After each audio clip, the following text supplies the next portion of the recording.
Muchas gracias. El día de hoy tenemos encargado de desarrollar el módulo que tiene que ver con gestión pública y presupuesto de salud. Entonces, Sí, creo. ¿me confirma si se logra escuchar, por favor? Sí, todo conforme, doctor. ¿Sí No, me escucha? muy amable, gracias. Entonces, eh, la temática que se va a desarrollar está comprendido en estos cuatro puntos, lo que es organización del Estado y sistemas administrativos vinculados a salud, el Sistema Nacional de Programación Multianual y Gestión de Inversiones, presupuesto público en salud y gestión por resultados y transparencia, control gubernamental y ética en la gestión pública. En la sesión del día de hoy vamos a desarrollar estas dos temáticas, entonces para ello vamos a procurar abordar el mismo. Y tenía un formulario que es de acceso libre, que para tener un sondeo de aquellas apreciaciones que podamos tener cada uno de nosotros para poder completarlo, ¿no? Entonces allí en el chat, por ejemplo, está puesto el formulario con algunas de las preguntas para abordar dicha temática. Entonces, vamos a continuar con esta actividad. Tengo entendido que tienen este chat y aparte el del foro. Sin embargo, vamos a ir desarrollando las actividades y en función de lo que consideren pertinente, pueden hacer las intervenciones para poder aclarar algunas inquietudes o algunas dudas que se vayan presentando. El primer componente tiene que ver con lo que es organización del Estado. Entonces, vamos a partir de entender los conceptos de organización y los conceptos de Estado, para luego en función de ello también ir vinculando a lo que son los sistemas y aquellos denominados tanto administrativos y también funcionales, que es donde entraría el tema de salud. Entonces, ahí nada más vamos viendo que vamos a tener conceptos que tienen que ver con organización, conceptos con Estado y conceptos con sistemas. Y los sistemas a la vez se van a subdividir en sistemas administrativos y sistemas funcionales, dentro del cual va a estar comprendido el sector salud. Entonces, el abordaje de esto vamos a irlo viendo a partir de esta temática, ¿no? Por ejemplo, organización. En materia de organización, vamos a partir de estas premisas que tienen que ver con la acción y efecto de organizar o organizarse, el tema de la asociación de personas reguladas por un conjunto de normas en función de determinados fines. Entonces, acá ya tenemos el tema de que buscamos determinados fines, dice, un conjunto de normas en función de determinados fines, disposición, arreglo, orden, ¿no? Entonces, nos vamos a ir quedando con estos aspectos que tienen que ver con el tema de organización, para en función de ello ver cómo es que se organiza el Estado. El tema también de Estado parte de los conceptos que tiene que ver con soberanía, el tema de territorio y el tema de gobierno. Entonces, allí están algunos de los principios asociados a lo que es el Estado, ¿no? Entonces, y también dentro del Estado están asociados el tema de la organización política, ¿no? Entonces, la organización política que hará posible cristalizar el gobierno sobre un determinado territorio para el ejercicio de su soberanía, ¿no? Entonces, ahí viene también este otro aspecto que va a estar vinculado al tema de Estado. Y al término Estado también se suman lo que se denominan el conjunto de los poderes y órganos de gobierno. Entonces acá aparece también el concepto de los poderes de Estado. Entonces también vamos a tener que este, recordar y ver la asociación de estos poderes de Estado y también de otros que forman parte de lo que es la administración de todo este territorio soberano, que se entiende es ejercido por alguien que representa el gobierno de un Estado. Y en otros lugares, pues también habrán denominaciones como términos de federaciones o también habrán términos de autónomos, ¿no? Entonces, estos también serán términos asociados al concepto de Estado. Entonces, me hubiera gustado que hubieran podido participar desarrollando el formulario, pero debo de entender que de los 9 que estamos en sala, quizá puedan esbozar las respuestas en este formulario. Ustedes ingresan al link que se acaba de poner en el chat para que puedan responder de manera libre y poder tener algunas apreciaciones suyas. Pero en el caso no fuera esto posible, vamos a continuar con el desarrollo del mismo y si hubiese alguna inquietud, normal podemos pedir la participación y podemos realizar la aclaración del mismo.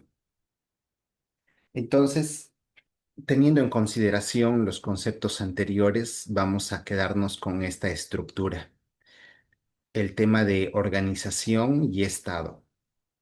Organización, entendido a partir de cómo el modelo político y el sistema político que se va a establecer dentro de una sociedad va a configurarse, ¿no? Y eso pasó a darse en nuestro país desde el tema de la independencia, al adoptar el tema del modelo republicano para el ejercicio de gobierno y de escoger el sistema político de la democracia, es que surge en el tema de las constituciones políticas. Entonces, la constitución política es uno de los elementos que va a definir el tema de la organización de una sociedad. Entonces, a lo largo de la historia, pues, la constitución política ha tenido una serie de evolución en cuanto a adoptar ciertas disposiciones, en cuanto a procurar dar ciertas pautas de cómo se va a organizar el Estado peruano, ¿no? Entonces, de todas las constituciones que hemos tenido a lo largo del tiempo, la que está vigente a la fecha de hoy es la del año 1993. Entonces, dentro de esta constitución, que es la vigente, tenemos acá un esbozo de cómo es la organización del Estado peruano. Entonces, la organización del Estado peruano se ajusta a la Carta Magna que ha sido aprobado en este año y que durante todo este tiempo pues ha sufrido también modificaciones en muchos de sus artículos. Entonces ha habido modificaciones en la Constitución para procurar incluir o suprimir otros aspectos que en el devenir de estos años se consideraban que tenían que ser mejorados, ¿no? Si hacemos un recuento histórico en cuanto a las constituciones del Perú, pues iríamos desde la primera constitución, que se entiende es parte de la República del año 1823, que es la primera constitución que vamos a tener, y de allí hasta esta última, ¿no? Entonces ahí vamos de los dos extremos, la constitución de 1823, que fue la primera que tuvimos como Estado peruano republicano, y esta que sería la última. Uno de los aspectos que han recogido las constituciones desde esa primera que se emitió siendo República el Perú es el concepto de separación de poderes. Entonces, la separación de poderes, si bien es cierto, viene también desde el tiempo de la Revolución Francesa, en donde nos hablan del poder legislativo, del que tenga que ver con la emisión del marco normativo que va a regir la sociedad peruana, el poder ejecutivo, quien va a llevar a cabo la, el cumplimiento de la normativa vigente dentro de nuestro territorio. Y el poder judicial que se entiende va a tener bajo su poder el cumplimiento de la norma en cuanto a la administración de justicia. Entonces, Allí tenemos tres poderes del Estado que la Constitución política viene incluyéndola desde la revolución, en honor hacia la Revolución francesa que se tuvo, ¿no? Sin embargo, estos tres poderes que la Constitución política actualmente contempla hacen que en algunos de ellos la manera de cómo llegar a ejercer el poder por parte de los ciudadanos se haya establecido mediante un aspecto de voto popular, que en este caso es por haber adoptado el modelo de democracia y en el cual se entiende que las personas que van a llegar a representar los puestos de poder dentro del Estado lo van a hacer en función de ese cumplimiento normativo que tiene el Estado actualmente para que una persona pueda postularse a alguno de esos puestos de elección popular que tiene el Estado. Entonces, partiendo desde el poder legislativo, en cuanto al poder legislativo, tenemos el máximo que lo representa, la máxima institución que lo representa, que es el Congreso de la República.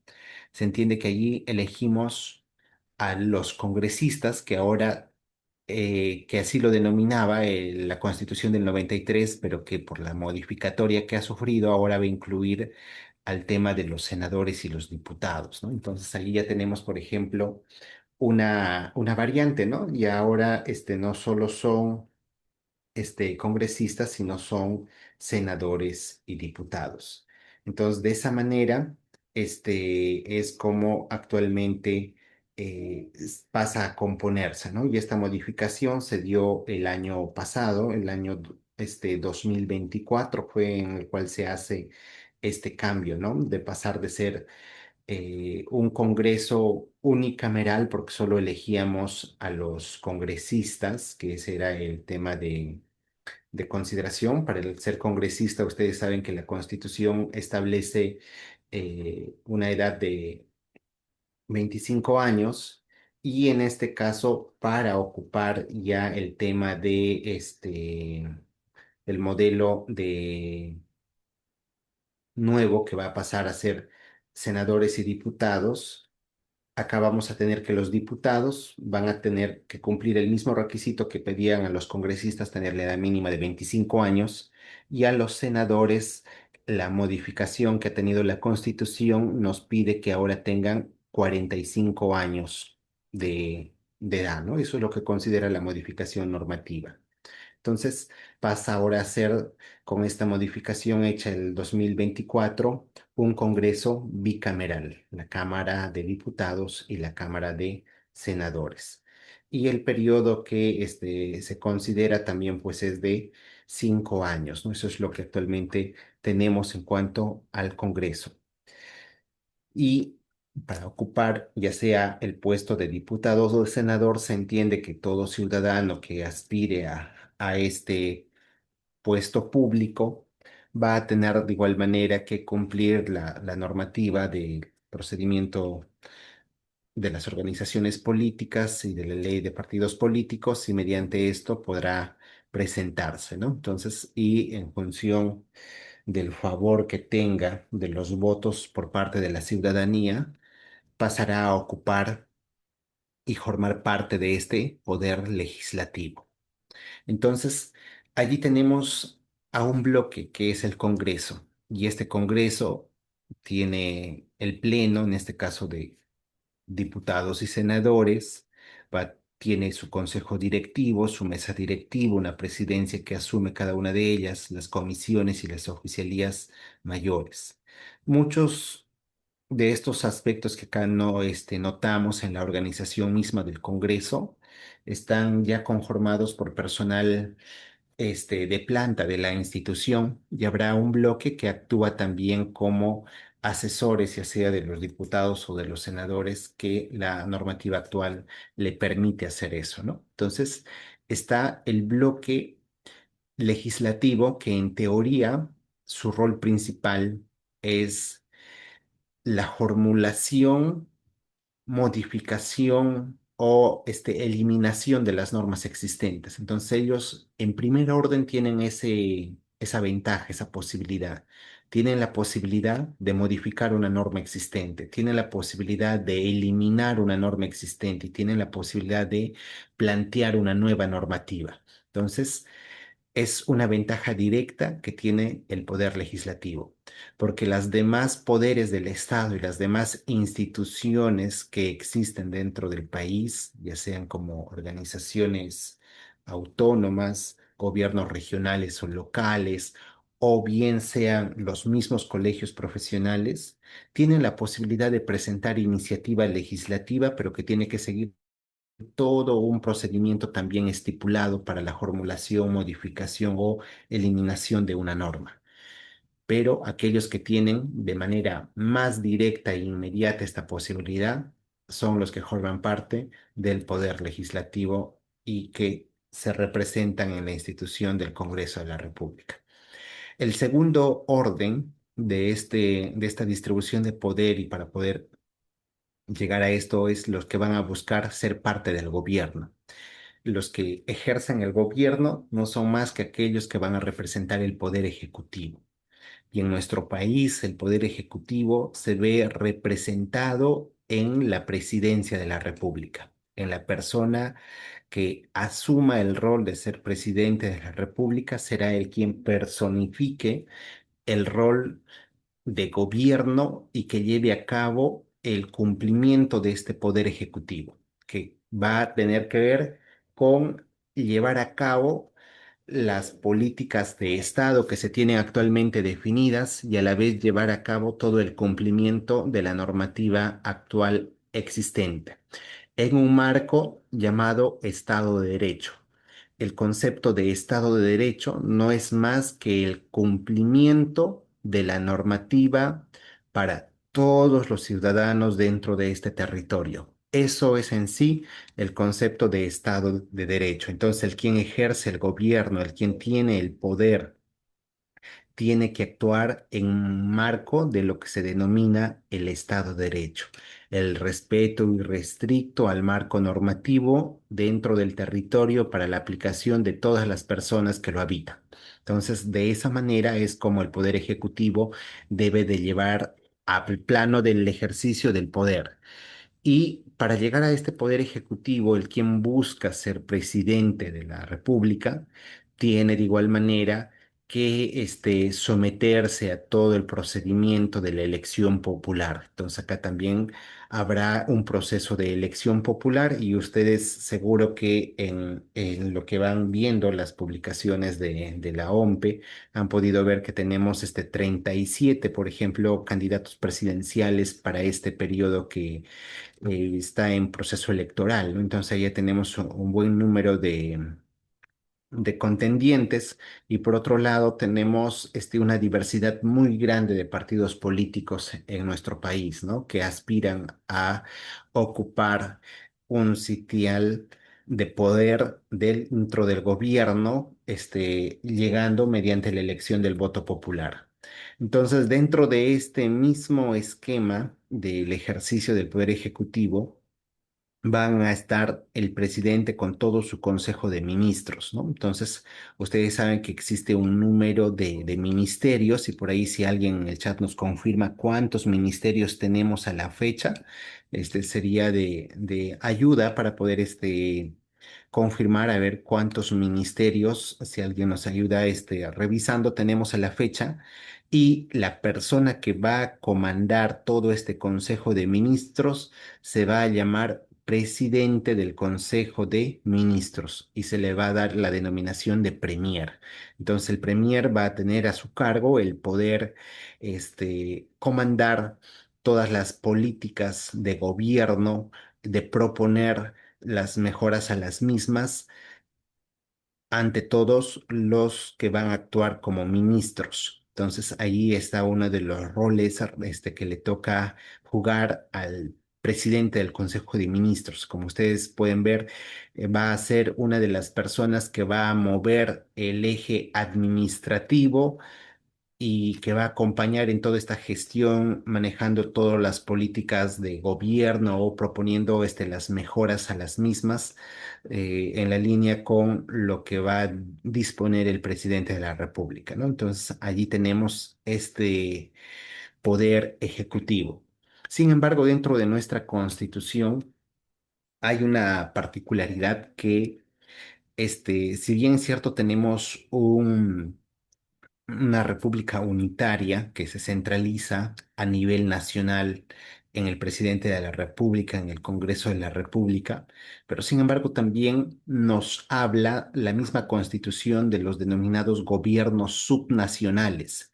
Y los gobiernos subnacionales pasan a constituir lo que van a denominarse los gobiernos regionales y los gobiernos locales. Entonces, allí dentro de esta misma línea del poder ejecutivo, pasamos ya a encontrar a este bloque de acá que van a ser denominados los gobiernos subnacionales.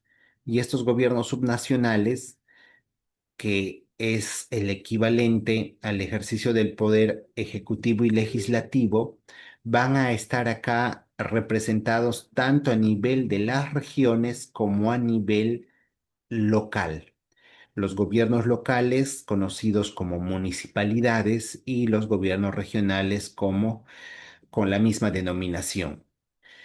Y decimos que este es un equivalente a este bloque del poder legislativo y al bloque del poder ejecutivo por la siguiente razón, porque cada gobierno regional y cada gobierno local va a tener un consejo.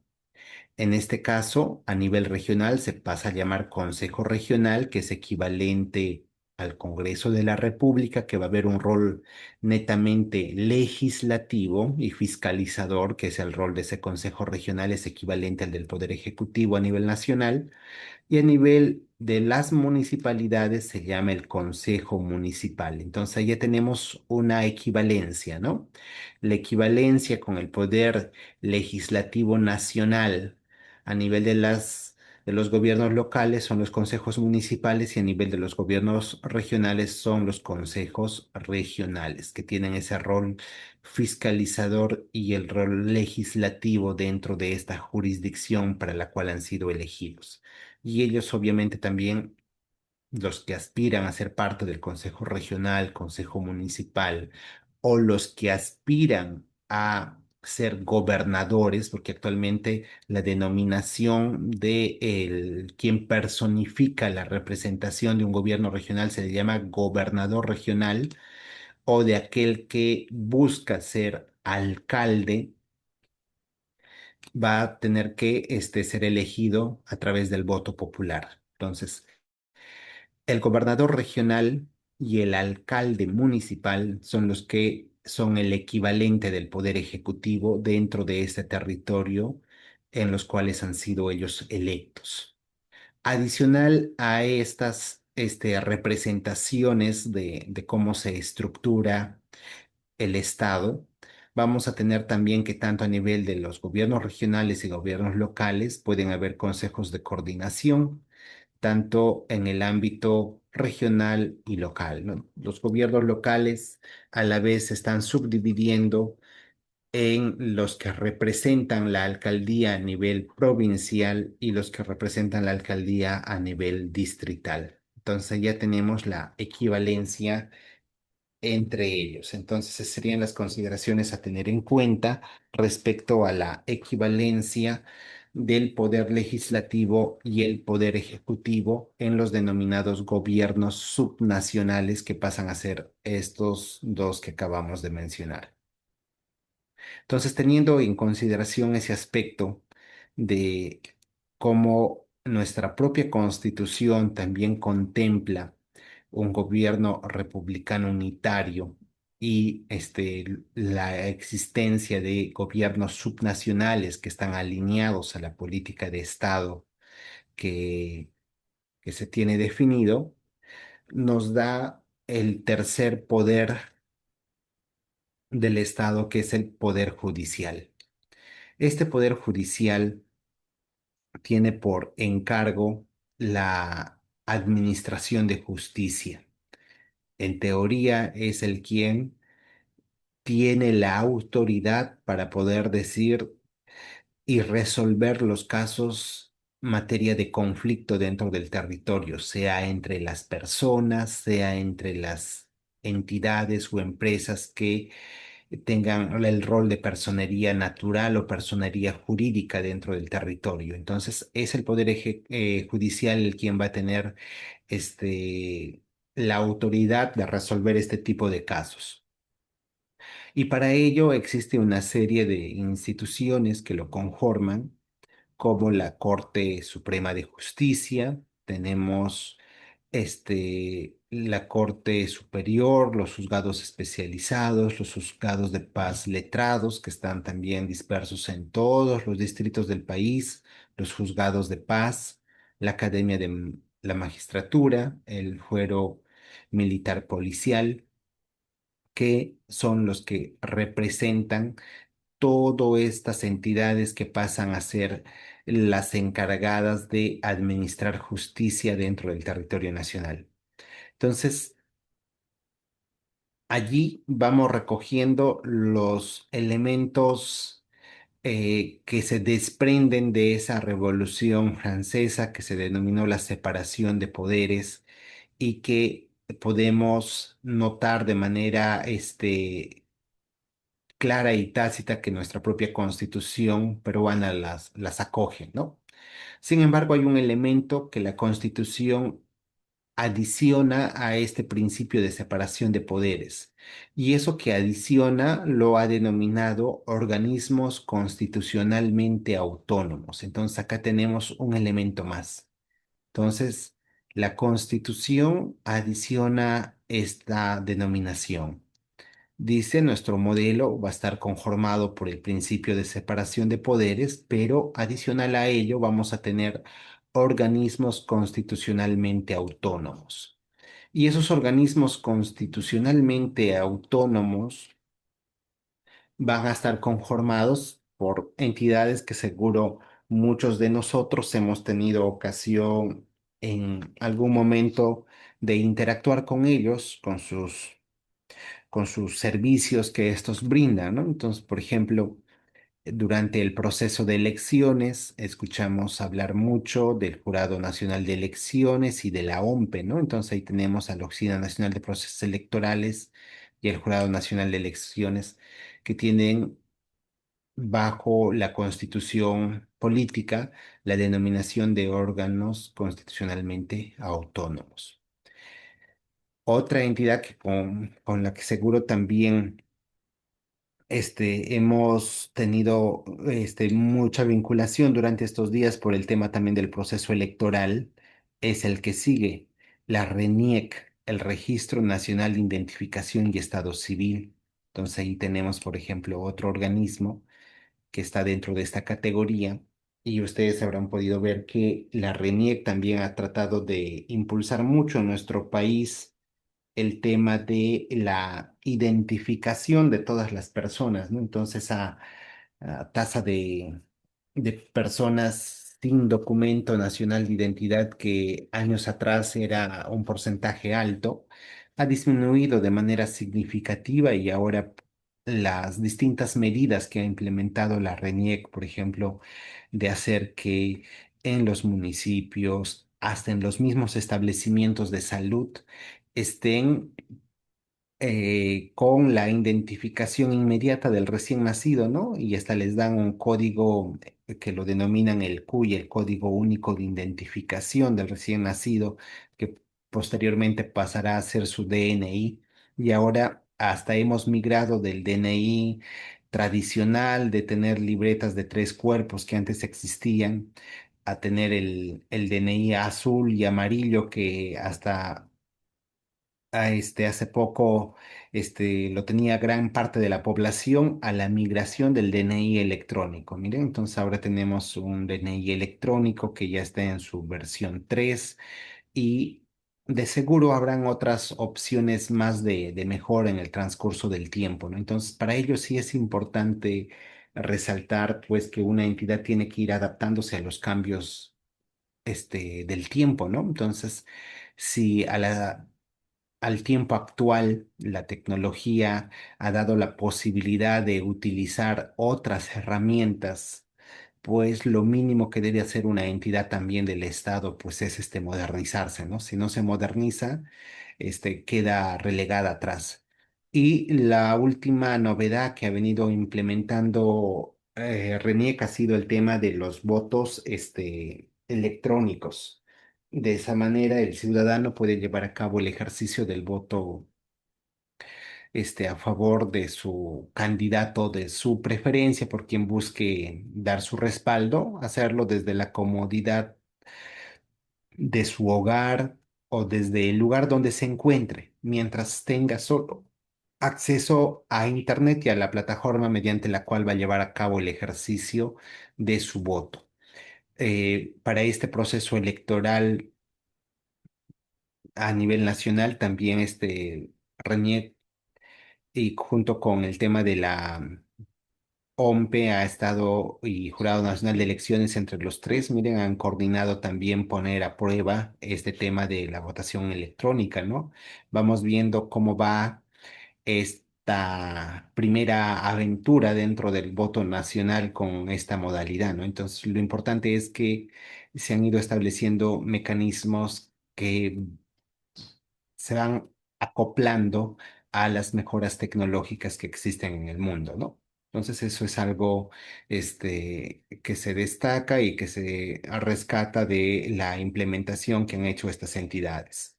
Por otro lado, tenemos acá el Consejo Nacional de la Magistratura, que también va a ser un colegiado que es representado por distintas entidades, tanto de la sociedad civil organizada y del Estado, en donde hay hasta representantes de los colegios profesionales, el Tribunal Constitucional, que se entiende que es el máximo intérprete de la Constitución política del Perú.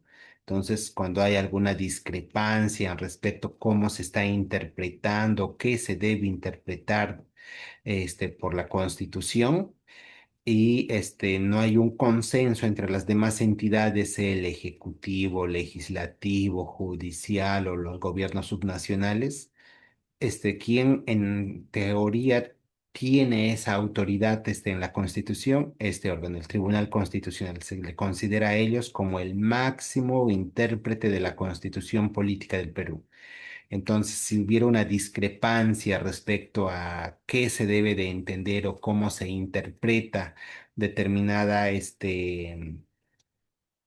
determinado artículo dentro de la Constitución o se necesita una aclaración sobre el mismo, el órgano llamado a resolver esto es el Tribunal Constitucional, ¿no?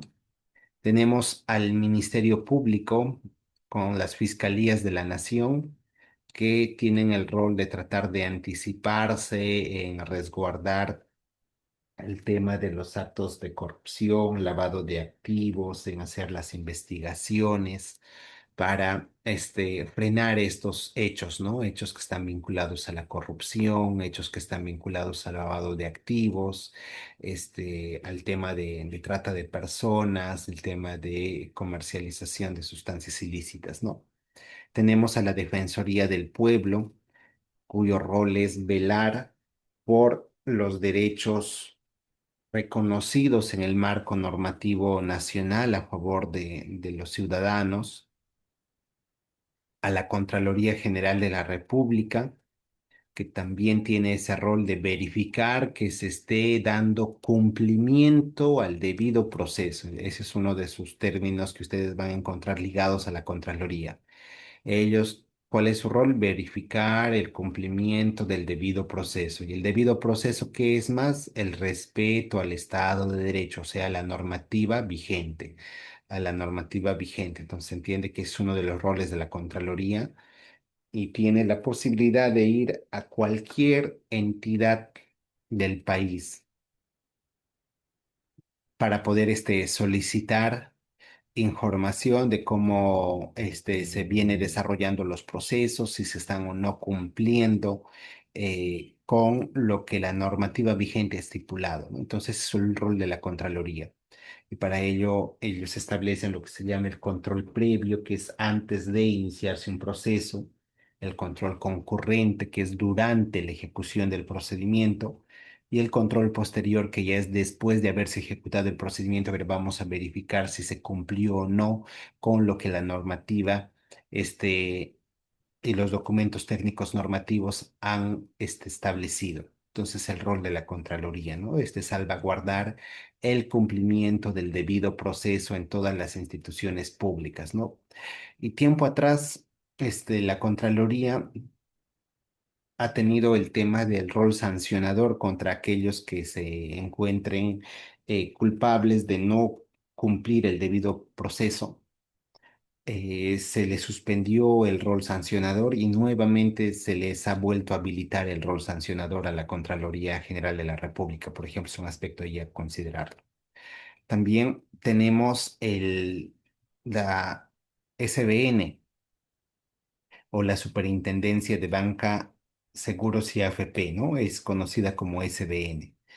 Esta entidad en el Estado, pues procura manejar todo el tema de las tasas de cambio por lo general y a la vez ve todo el tema de la administración del sistema financiero en el país, para que de esa manera todas aquellas empresas que se dedican al rubro de la banca y finanzas, como son los bancos, tanto públicos y privados que existen en el país, las microfinancieras, las cajas, todas ellas se sometan a estas disposiciones de la SBN, ¿no? Aparte de esas entidades están también las bolsas de valores que tienen que responder al mismo, las compañías de seguros que tienen que ver con seguros oncológicos, seguros de accidentes, todas las compañías que ofertan seguros y también las que administran los fondos de pensiones privados, ¿no? Todos estos se encuentran bajo la regulación de la SBN, la Superintendencia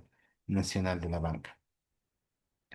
Tenemos al Banco Central de Reserva, que es otro organismo autónomo importante, que tiene que ver con el tema de la política monetaria en el país. Entonces acá existe la denominada política monetaria, ¿no? Años anteriores, algunas de las constituciones del país, eh, el rol o función de manejar la política monetaria estaba dado al Poder Ejecutivo. El Poder Ejecutivo ejercía el rol también de tomar decisiones directas en materia de política monetaria. Entonces, la constitución que tenemos dice que no es el poder ejecutivo el quien tiene a cargo manejar la política monetaria, sino el quien tiene ese rol es un organismo constitucionalmente autónomo llamado Banco Central de Reserva o BCR.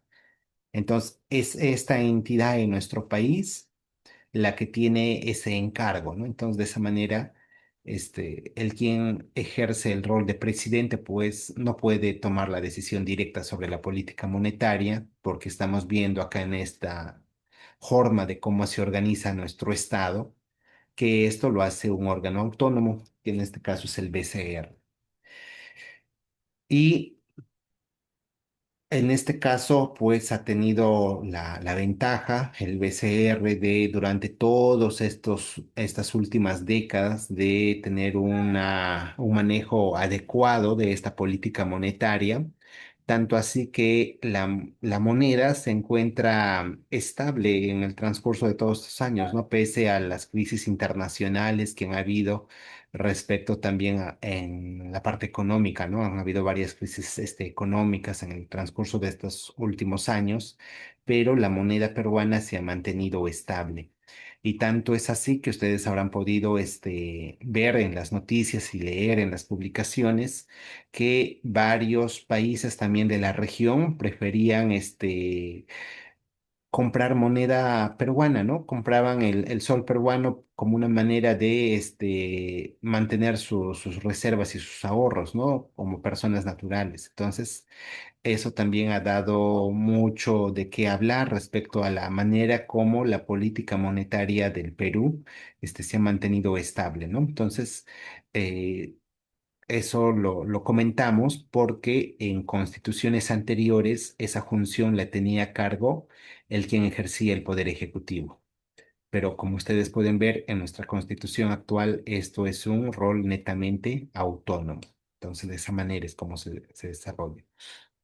Y por otro lado, pues, uno de los roles también que trata de abordar el Banco Central de Reserva, aparte de manejar la política monetaria, es tratar también de incluir en las tasas de inflación que tiene el país, ¿no? Entonces, tratando de mantener una tasa de inflación baja, que no hayan crecimientos abruptos fluctuaciones abruptas en el mismo, ¿no? Entonces, es otro de los roles que toca jugar a esta entidad del Estado. Y ello nos lleva más o menos a resumir el tema de las entidades, ¿no? Que tiene el Estado, de cómo se organiza el Estado peruano. Entonces, el Estado peruano organizado en el modelo clásico de separación de poderes. Poder ejecutivo, representado también por sus gobiernos subnacionales, poder legislativo y poder judicial. El modelo clásico de la separación de poderes. Allí está. Y a eso se le está sumando lo que se denominan los organismos autónomos, que acabamos de comentar, y sus roles más representativos de cada uno de ellos, ¿no? Entonces, así es como está estructurado eh, el Estado peruano. Esa es la organización del Estado peruano. Ahora, para tratar de entender cómo funcionan las entidades que están siendo parte de esto, cómo es que operan al interno estas entidades públicas, vamos a tener que recurrir a una normativa que forma parte del Poder Ejecutivo, la denominada Ley Orgánica del Poder Ejecutivo o Ley Lope. Lo llaman Lope por las letras que inician la palabra, ¿no? Algunas veces ustedes lo van a encontrar en algunas publicaciones referidas como Lope, ¿no? Entonces, no es más que la denominación o la referencia a esta ley orgánica del Poder Ejecutivo, cuya publicación vigente es la del año 2007. Obviamente también tiene algunas modificaciones que ha sufrido en el transcurso del tiempo sus artículos, pero es la norma primigenia que define lo que son los sistemas. Entonces ahí vamos a ir con la otra parte que buscaba la temática de hoy abordar, ¿no? Nos pedía abordar sistemas. Y dentro de esos sistemas ustedes veían sistemas administrativos y vinculados a salud, decía, ¿no? Entonces, los sistemas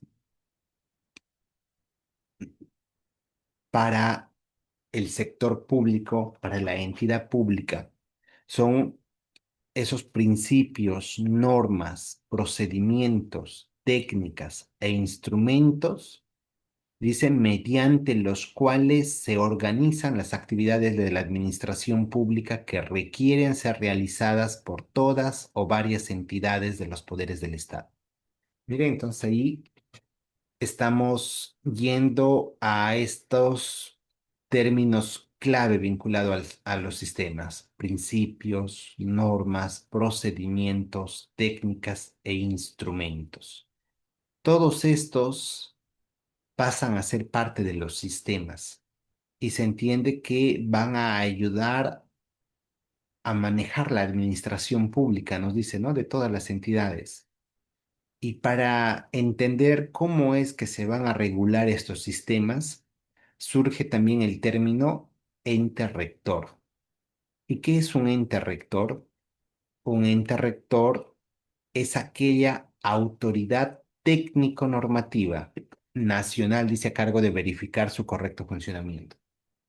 Entonces, cada sistema ya vamos haciendo allí la conclusión que se va a ver representado mediante un ente rector que va a tener la posibilidad de emitir disposiciones técnico-normativas que se van a ver reflejado en principios, normas, procedimientos, técnicas o instrumentos. Y estos entes rectores van a ser para dos tipos de sistemas que tiene contemplado el Estado peruano. Para el Estado peruano, los dos tipos de sistemas que existen son los que ustedes acá ven mencionados, ¿no? Tenemos sistemas funcionales y sistemas administrativos. Eso es lo que contempla el Estado peruano. Nuestro país se organiza bajo estos dos tipos de sistemas. Debo entender que la gran mayoría, o si no son todos los participantes que esta noche nos acompañan, todos están vinculados de una u otra manera al sector salud. Entonces, si están vinculados al sector salud, es porque estamos siendo parte de uno de estos dos sistemas de estos dos sistemas, y sería el sistema funcional. Prácticamente, salud es uno de los diversos sistemas funcionales que tiene el Estado. Entonces, aquí está salud. Salud no es más que un sistema funcional más. Entonces, allí está salud siendo parte de un sistema funcional que tiene el Estado.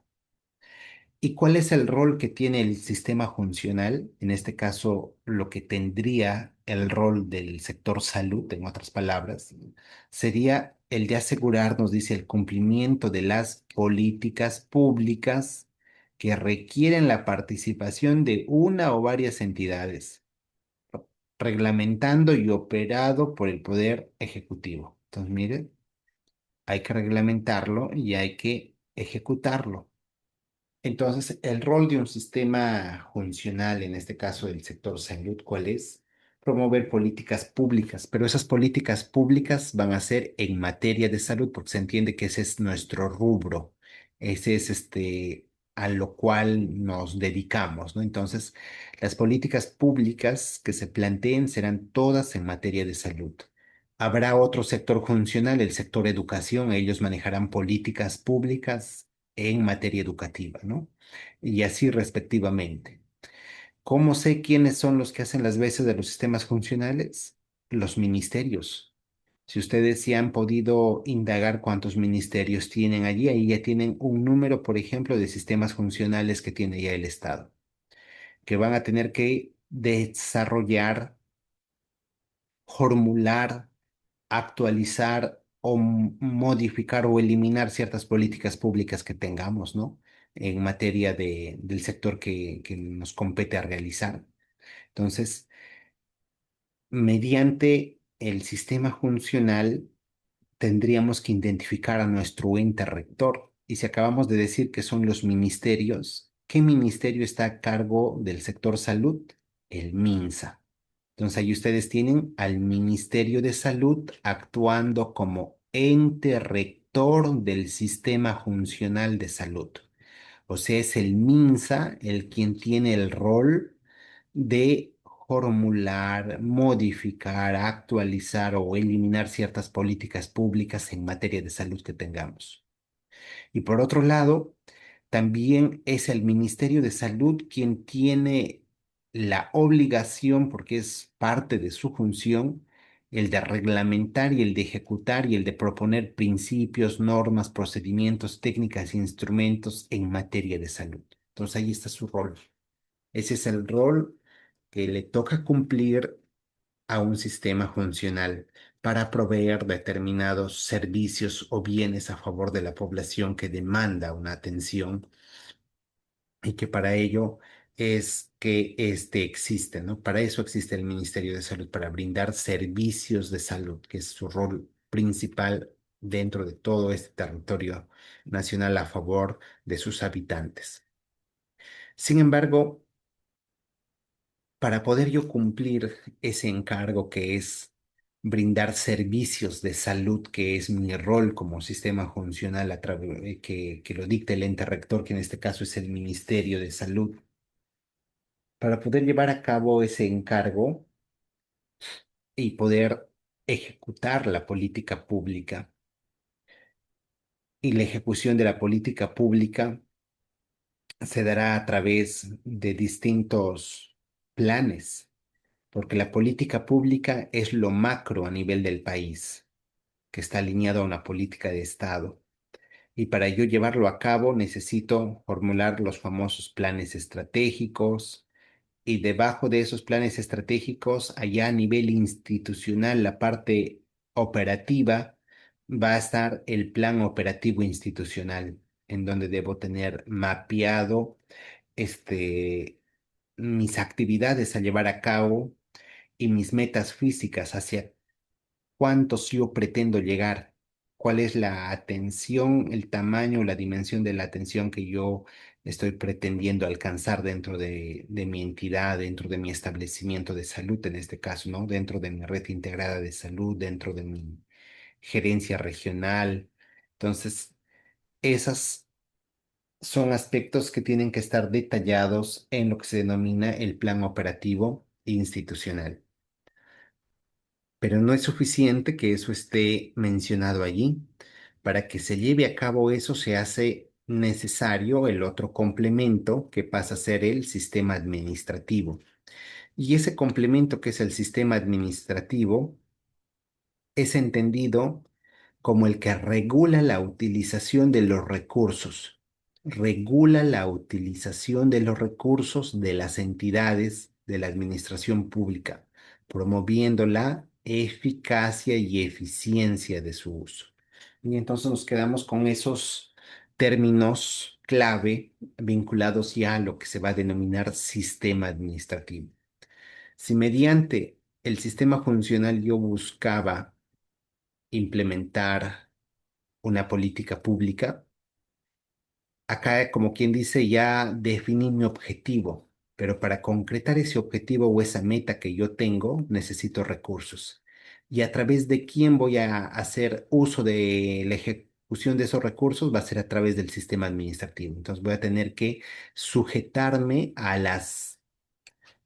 los principios, normas, procedimientos, técnicas e instrumentos que el sistema administrativo haya dispuesto para el uso de estos recursos que yo necesito para poder ejecutar la política pública. Entonces, eso es a lo que se resume el sistema administrativo. Y la misma ley orgánica del Poder Ejecutivo ya nos da los nombres de los sistemas administrativos que existen. Por ejemplo, acá vamos a ver algunos de ellos. Los sistemas administrativos que están definidos en la Ley Orgánica del Poder Ejecutivo son 11. Entonces, estos son los 11 sistemas definidos en la Ley Orgánica del Poder Ejecutivo. En sistemas funcionales, habíamos hecho mención que los primeros que encabezan son los ministerios. Pero aparte de los ministerios, podemos tener otros sistemas funcionales, como ustedes ven aquí listados. Pero los que encabezan la lista de los sistemas funcionales, y así lo dispone la ley orgánica, son los ministerios. Los ministerios van a ser aquellos que van a representar los sistemas funcionales. Y aparte de esos pueden existir otros, sí. Hay entre otros, por eso acá dice entre otros sistemas funcionales, están también los siguientes.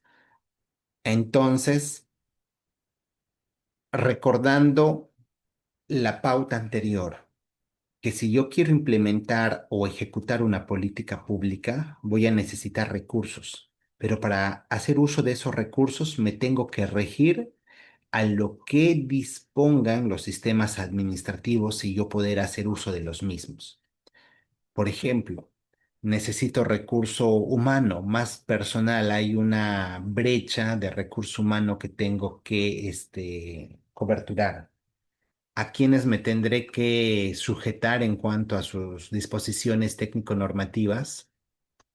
A este sistema administrativo. Hay un sistema administrativo llamado Gestión de Recursos Humanos, cuya ente rector es Servir. Servir es el ente rector. Entonces ellos dan disposiciones de cómo se debe administrar y manejar los recursos humanos en las entidades públicas del país. Quiero ejecutar procedimientos de rotación de personal, destaques, entre otros, que tengo que revisar qué dice sobre esta materia este sistema administrativo para cumplir el debido proceso. Porque si yo actúo sin tener en cuenta el marco técnico normativo que da el sistema administrativo, Seguro lo puedo hacer porque pueda que mi condición de poder que tenga en determinado momento me lo permita, ¿no? Y muchas veces si las demás personas de mi entorno lo desconocen, pueda que acepten la disposición que yo esté dando. Pero si alguien pasa a fiscalizarme o a supervisarme, pues se va a dar cuenta de manera inmediata que usted no está cumpliendo con el debido proceso. ¿Por qué? Porque no se está ajustando a las disposiciones técnico-normativas que ha dado este interrector en materia de cómo se manejan los recursos humanos. Entonces, allí ya tenemos un aspecto a tener en cuenta, ¿no? El aspecto a tener en cuenta es la parte técnico-normativa que da el ente rector para el manejo del sistema administrativo, según el cual nosotros busquemos hacer uso de determinado recurso. Otro aspecto, por ejemplo, que está vinculado al tema de recursos humanos en el sector salud, es muy visto de manera frecuente, es el tema de los contratos, porque a nivel del sector salud, por lo general se manejan tres tipos de contratos, ¿no? Tenemos los contratos los contratos CAS, los contratos CAS, los contratos bajo régimen privado, que lo pueden tener tanto instituciones como es salud y los CLAS, y los nombramientos de la 276 que se denomina. Entonces, eso es materia de recursos humanos. ¿Quién lo ve? Servir. El tema de ver el proceso de nombramiento tiene que coordinarlo el Ministerio de Salud en función a las disposiciones que haya dado Servir. El tema igual de los ascensos, de los cambios de grupo ocupacional o las líneas de carrera, de igual manera, ¿no? Ministerio de Salud en coordinación con Servir. Entonces, eso es algo que ahí va a estar presente. Y adicional al tema de Servir en materia de recursos humanos, está también una dirección del Ministerio de Economía que tiene que ver con los registros en un aplicativo que tiene el Estado que se denomina el AIRS. Entonces, para el Estado peruano, todo servidor público debe estar registrado en ese aplicativo. Entonces, eso es una disposición normativa, por tanto, se tiene que cumplir. Si es que no se cumple, ya estamos en falta contra el debido procedimiento, ¿no? Otro sistema administrativo tiene que ver con abastecimiento. Abastecimiento participa en el proceso de las adquisiciones. Cuando yo quiero adquirir un bien o un servicio, ¿a través de quién lo voy a hacer? Lo voy a hacer a través de este sistema administrativo. Abastecimiento, también conocido popularmente como logística. Entonces, abastecimiento es el nombre que le ha dado la normativa, pero muchos quizá lo conocemos o en muchas entidades sigue todavía teniendo el nombre de logística, ¿no? Entonces, esta área de abastecimiento es la que se encarga de hacer adquisición de bienes y de servicios y a la vez es la responsable de gestionar los almacenes y también es el responsable de gestionar el patrimonio dentro de las instituciones. Entonces, cuando tenga que abordar materia de adquisiciones, materia de almacenes y materia de patrimonio, esta es el área con el cual hay que conversar, ¿no? Hay que conversar con abastecimiento. Tenemos que su ente rector va a ser el organismo especializado en las contrataciones, que ahora se denomina, ¿no? Órgano especializado en las contrataciones. También tenemos al sistema administrativo de presupuesto público, que es el quien ve la programación presupuestaria de los recursos a nivel de la unidad ejecutora o a nivel del pliego presupuestal que se le denomina. Entonces, a nivel de las sedes administrativas que actúan como unidades ejecutoras o como pliegos, allí es en donde van a estar en acción estos sistemas administrativos. Allí se va a tener aquella área que va a manejar el presupuesto público, que va a decir que tenemos tanto importe asignado por tales fuentes de financiamiento y en tales genéricas y tales clasificadores de gasto, y con quienes pues uno tendrá que coordinar la asignación del presupuesto para nuestras áreas, con quien uno tendrá que coordinar las notas modificatorias que se necesite hacer al presupuesto, y también con esta área es que se tiene que coordinar las demandas adicionales de presupuesto, pueda que la circunstancia del lugar a que tenemos que gestionar mayores recursos y lo tenemos que hacer con esta área, ¿no? Luego tenemos a tesorería, que es el área en el cual se ingresa la recaudación que tiene la unidad ejecutora o el pliego, como se le denomina.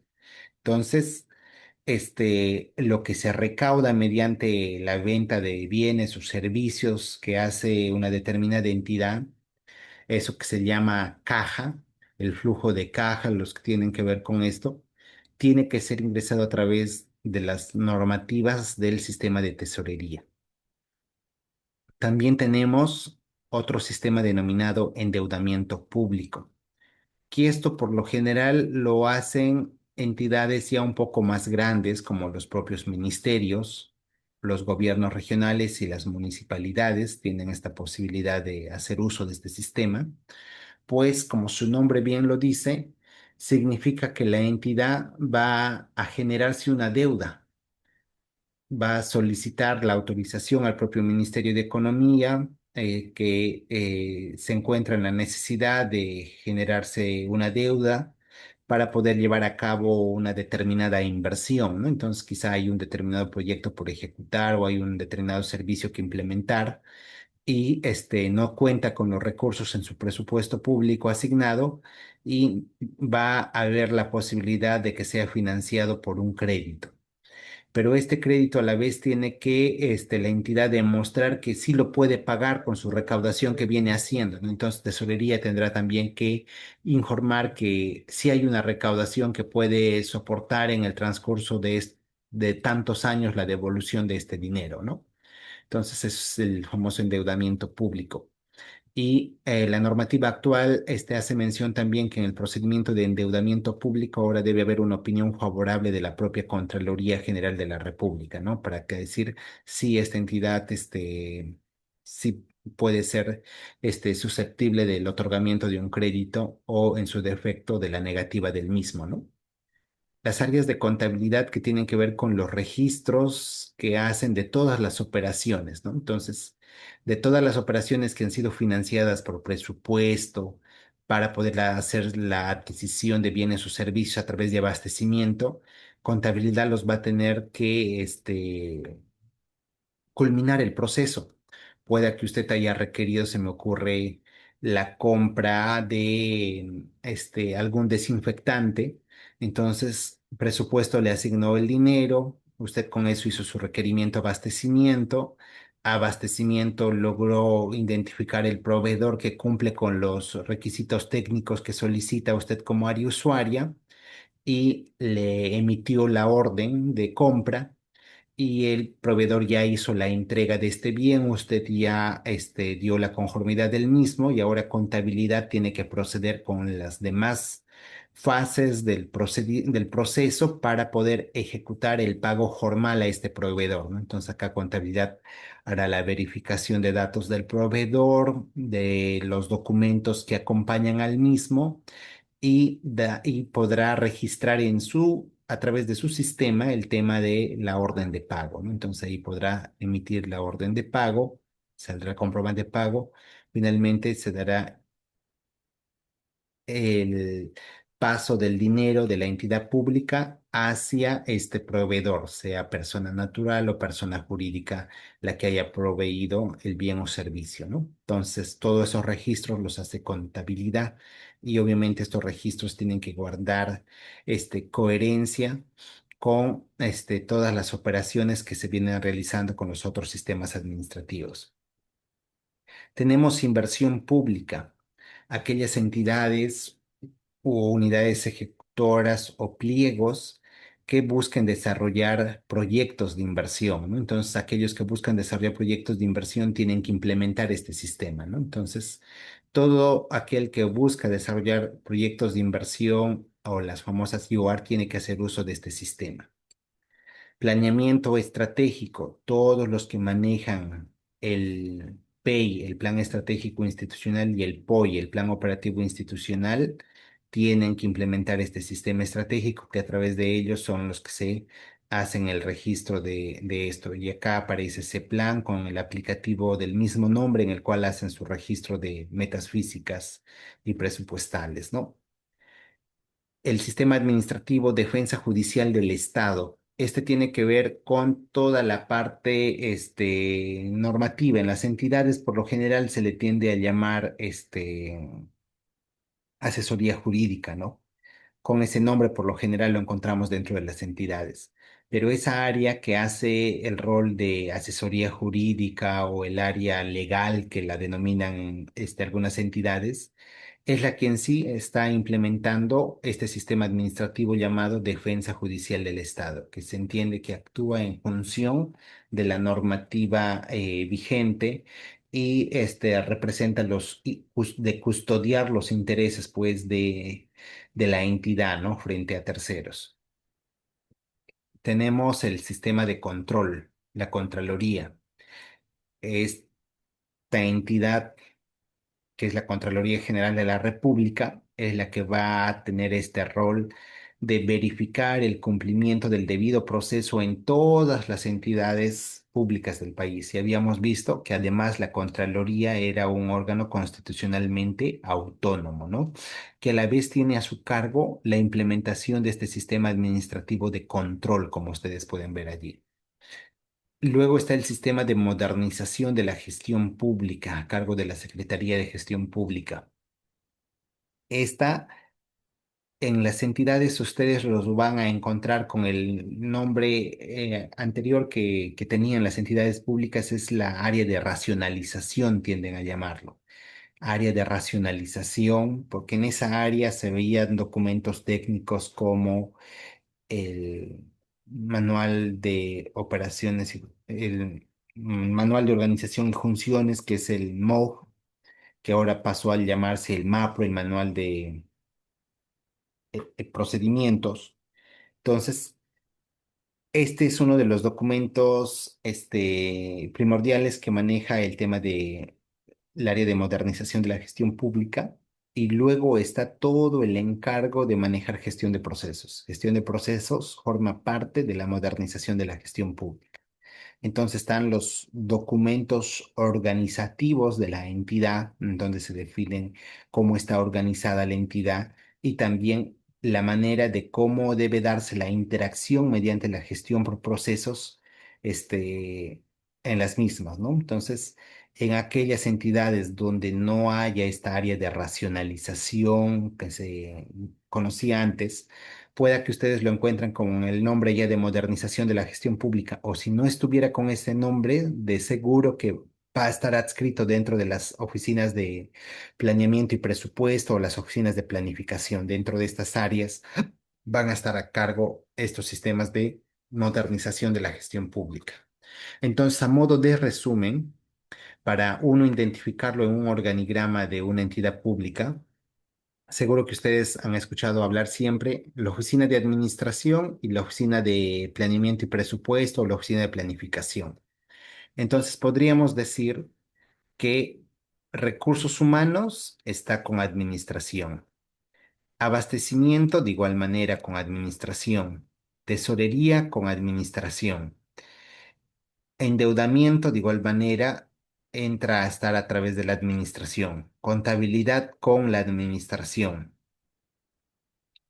Y los que pasan a estar con el área de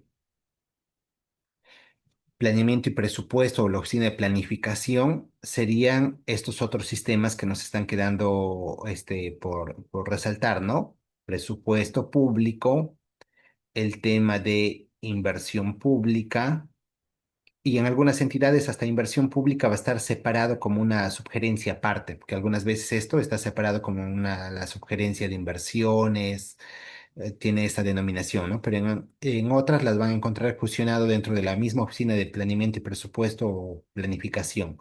Planeamiento estratégico también va a estar dentro de esa misma línea y lo que es modernización también va a estar dentro de esta área.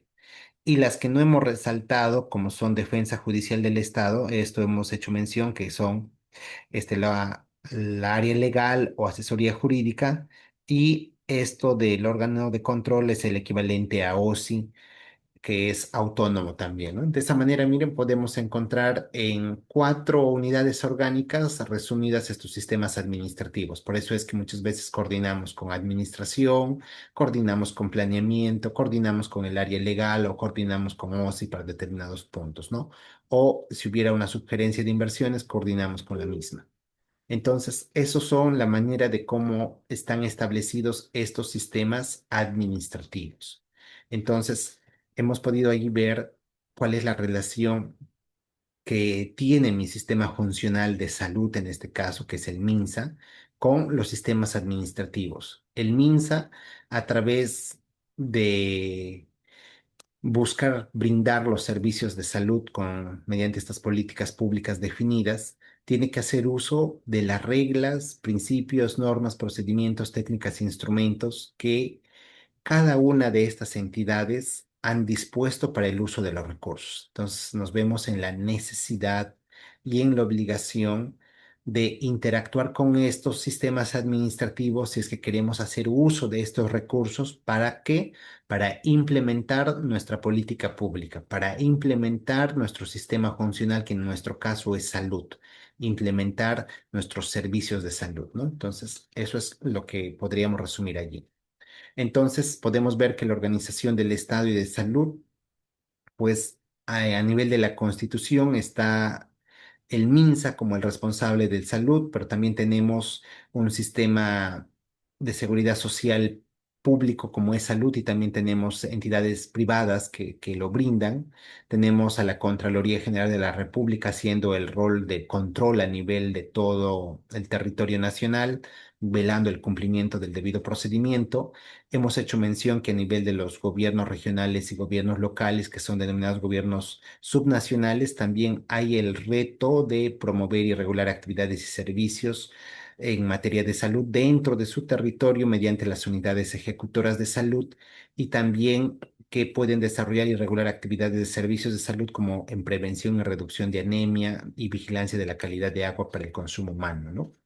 Entonces, estos sistemas administrativos vinculados a salud, como son presupuesto público, recursos humanos, el programa multianual de inversiones, abastecimiento, tesorería y endeudamiento, hasta el sistema de gestión de riesgo de desastres, el famoso programa 068, tienen que ver con atender toda la temática de salud, ¿no? Entonces, hemos visto que para hacer uso de los recursos tenemos que ajustarnos a las disposiciones que dan cada uno de ellos.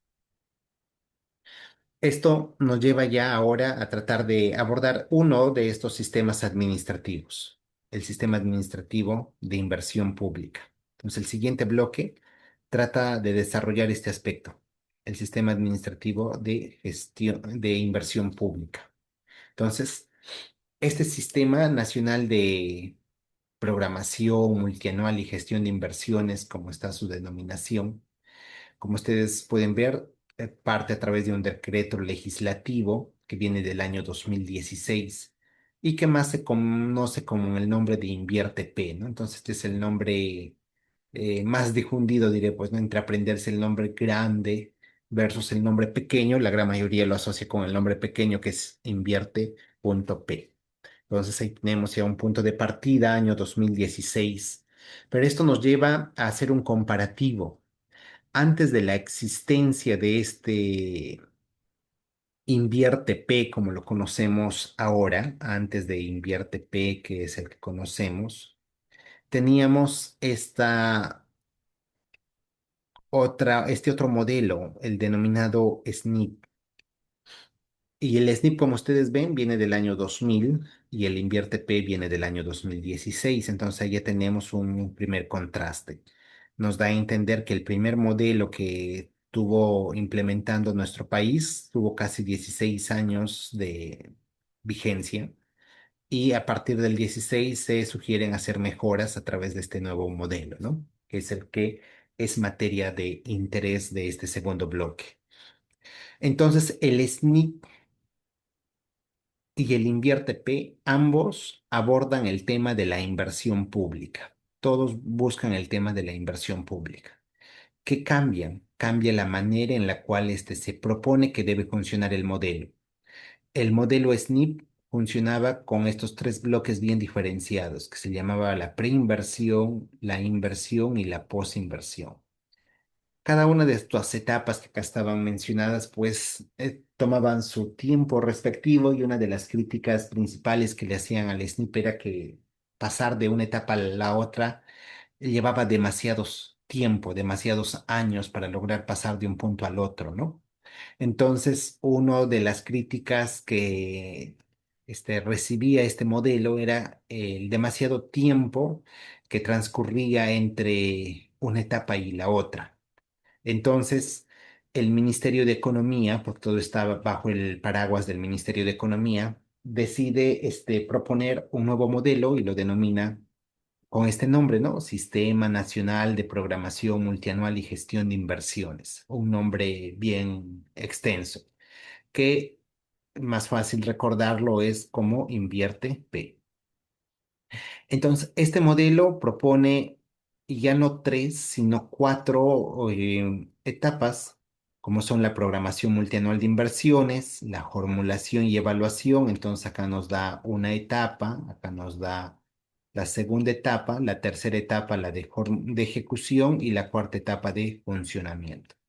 Y lo que le da la posibilidad es que sean más rápidos ciertos procesos de los que acá eran criticados, que se demoraba mucho tiempo, ¿no? Entonces, ese es uno de los primeros aspectos que va a tratar de abordar este nuevo modelo.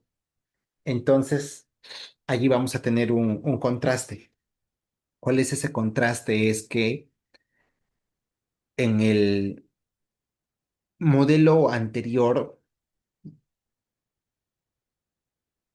no se hacía mucho énfasis al tema de la programación multianual de las inversiones.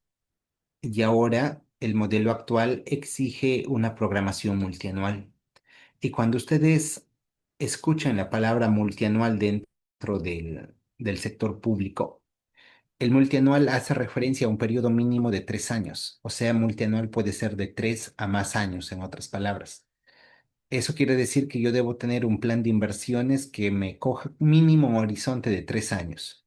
Entonces, si yo voy a programar inversiones del 2026, debo haber previsto también el 2027 y el 2028. Y como las inversiones se hacen anticipándose de un año para otro, eso quiere decir que de acá cuando toque programar ya en 2026 harán de programación del 27, 28 y 29 como mínimo, ¿no? Entonces, eso es el término multianual, periodo mínimo de tiempo, 3 años en el sector público. Pero esta programación de inversiones debe de cumplir un criterio que es enfocado al cierre de brechas. Entonces, se sugiere, se recomienda de que lo que vayamos a hacer esté bajo esta premisa, ¿no? Contribuye a un cierre de brechas, esa sería la premisa que tengo que cumplir. Y por otro lado, si estamos acá en el sector salud, entonces ese cierre de brechas debiera responder a lo que es materia de interés del sector salud y a lo que ha definido su ente rector. Entonces, ustedes se acuerdan que tenemos un ente rector en materia de salud, que es el MINSA. Entonces, el MINSA ya ha definido a nivel país cuáles son los indicadores de cierre de brechas en materia de inversión pública. Entonces, el MINSA le ha dicho al Ministerio de Economía, estos son mis indicadores. ¿Cuáles son mis indicadores? Tengo dos tipos de indicadores, ha dicho el MINSA al Ministerio de Economía en este caso. Dice, tengo brechas, por un lado, brechas de acceso y por otro lado, brechas de calidad. Entonces, hay dos tipos de indicadores de brechas de acceso y brechas de calidad. Las brechas de acceso es cuando el servicio aún no existe. Póngase que según el análisis de lo que ahora ya ha pasado a cambiarse de denominación, ya no llamamos redes de salud, sino se ha incorporado un término más intermedio que dice redes integradas de salud. Entonces usted tiene una red integrada de salud que opera dentro de un territorio y para el análisis que han hecho cuando han estado formulando la red integrada de salud o cuando han actualizado la red integrada de salud, encuentran que dentro de este espacio territorial, dentro de este espacio geográfico, es necesario la existencia de un establecimiento de salud. Ahí tenemos una población desatendida con una oferta de salud. Entonces, cuando yo encuentro un territorio que está desatendido por el sistema, que en este caso somos el sistema de salud, y no hay un establecimiento cercano a su jurisdicción al cual pueda esta población acceder para ser atendida, allí hablo de una brecha de acceso, cuando hay ausencia del servicio de salud. Y mediante esta inversión yo voy a proponer que allí se construya un establecimiento de salud para atender este indicador de brecha, ¿no? Que no hay un establecimiento de salud. Entonces, es una brecha de acceso, porque el análisis RIS me demuestra que sí es necesario para esa jurisdicción la existencia de un nuevo establecimiento. No es que el señor alcalde o por ahí el gobernador o este determinado ciudadano dijo, no, acá nosotros necesitamos un establecimiento y miren, este es nuestro memorial o este es la indicación de que se haga. El cierre de brechas no se respalda en eso, el cierre de brechas se respalda en el análisis RIS, en el análisis de la red integrada de salud, en donde se ha llegado a demostrar la necesidad de un establecimiento de salud. Porque si usted lo está haciendo sin tener en cuenta eso, está incumpliendo el debido proceso.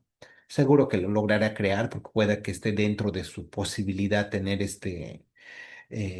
la llegada o la cercanía a las personas que tienen que dar pase al documento para que se emita la resolución de creación de un establecimiento de salud, pero ha obviado todo el debido proceso, o sea, no ha cumplido el debido proceso. El procedimiento correcto era que primero se verifique si en la red integrada de salud existe una carencia, una necesidad de contar con un establecimiento de salud. Si ello es así, pasa a usted a solicitar que es necesario una inversión pública para allí construir un establecimiento de salud y contribuir al cierre de brechas de acceso que se tiene. Y el otro horizonte es el cierre de brechas de calidad. Pueda que para esa jurisdicción ya existe un establecimiento de salud, pero ese establecimiento de salud está en condiciones inadecuadas, sea en materia de infraestructura, sea en materia de equipamiento, o sea en materia de recursos humanos, o en provisión de ciertos suministros o insumos para que ese personal haga su trabajo. Entonces, si por cualquiera de esos cuatro frentes existe una carencia, allí estaría hablando de una brecha de calidad, porque el servicio ya existe. Lo que está mal es que algo está faltando, ¿no? Está faltando algo en infraestructura, falta algo en equipamiento, algo en recursos humanos, algo en provisión de suministros o insumos, ¿no? Entonces habría que identificar qué es lo que falta para que hacer que verdaderamente se logre cumplir con la provisión del servicio. ¿O es que la población creció tanto que la demanda se ha visto pues sobrepasada, ¿no? Entonces es una demanda muy alta para la capacidad de respuesta que tiene este establecimiento de salud, ¿no? Entonces, habría que analizar a qué se debe y en función de ello proponer la inversión para el indicador de cierre de brecha de calidad, porque el cierre de brecha de calidad es que el servicio ya existe, pero algo está pasando que hace que no podamos responder con la capacidad resolutiva para atender la demanda de esa población. Entonces, el modelo también que incluye que luego pasa a una etapa de formulación. Usted acá determinó qué se necesitaba y acá el área técnica o especialista que se denomina la unidad formuladora será la que se encargue de formular esta inversión propuesta. Acá necesitaba este establecimiento, acá necesitaba mejorar el equipamiento. Acá formularán la inversión y la declararán viable o la aprobarán, ¿no? Y acá ustedes tienen una inicial que faltó mencionarlo. O PMI significa Oficina de Programación Multianual de Inversiones. Ahí se registran todas las inversiones que hemos priorizado en mérito a esto. Una vez que esta unidad formuladora declaró viable o aprobada la inversión, lo va a pasar a otra área que se denomina unidad ejecutora.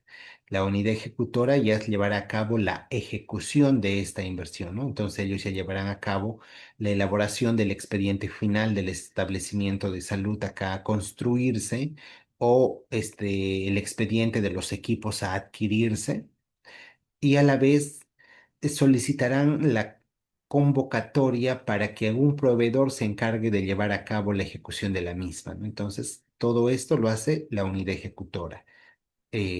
Realiza el expediente técnico final, solicita su convocatoria a través del área de abastecimiento y a la vez hace la supervisión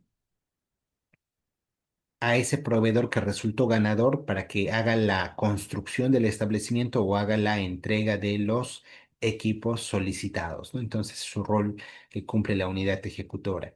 Y su rol como unidad ejecutora va a terminar cuando ese establecimiento ha sido ya completamente construido y se va a entregar a favor de la entidad beneficiaria de la red de salud, de la red integrada de salud.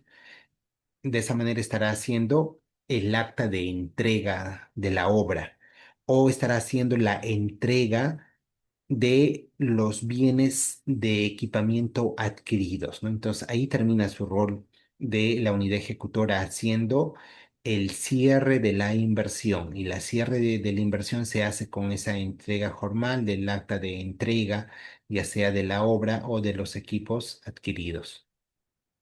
Y finalmente va a haber una cuarta etapa que se denomina funcionamiento y acá vuelve a aparecer la OPMI.